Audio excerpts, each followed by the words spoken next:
লক্ষ্য ছিল কৃষি যান্ত্রিকীকরণের মাধ্যমে চাষিদের কষ্ট লাঘবের। সেজন্যই ৭০% ভর্তুকি মূল্যে কৃষকদের মাঝে কম্বাইন্ড হারভেস্টার মেশিন বিতরণ প্রকল্প নেওয়া হয়। কিন্তু নেত্রকোনায় উঠেছে অনিয়মের অভিযোগ। শুধু এক কৃষি অফিসের উপসহকারীর বাড়িতে অভিযান চালিয়ে 5টি মেশিন পেয়েছে দুদক।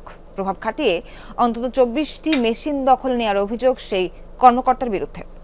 ভিটামিন ও ফাইবার সমৃদ্ধ ফ্রেশ আটা ময়দা সুজি আপনাকে দিবে সুস্বাস্থ্যের নিশ্চয়তা। ফ্রেশ আটা ময়দা সুজি।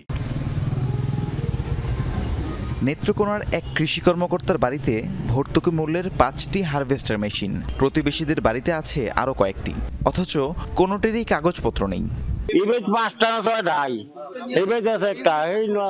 কারো বাড়িতে আছে 2টা, কারো বাড়িতে আছে 3টা, কিন্তু আমাদের বাড়িতে মনে হয় যে আমরা তো এটাই।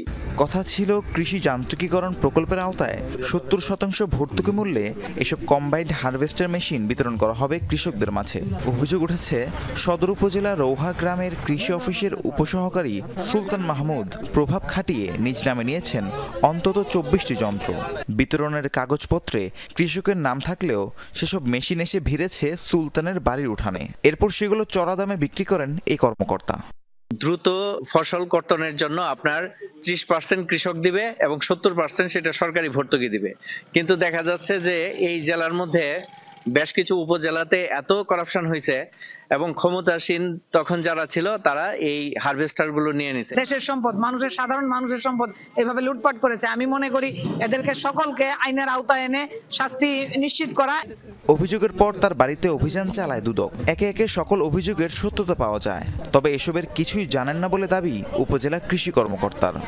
সুদানের মাধ্যমে এগুলা অনিয়মিতভাবে মানে যেগুলো নিয়মতান্ত্রিক না ভাবে তো অন্য নাম ইউজ করে এগুলোকে সরবরাহ করা হয়েছে।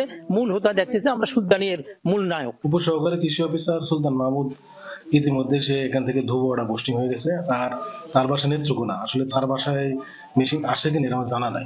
এরই মধ্যে পার্শ্ববর্তী উপজেলায় বদলি করা হয়েছে অভিযুক্ত সুলতান মাহমুদকে।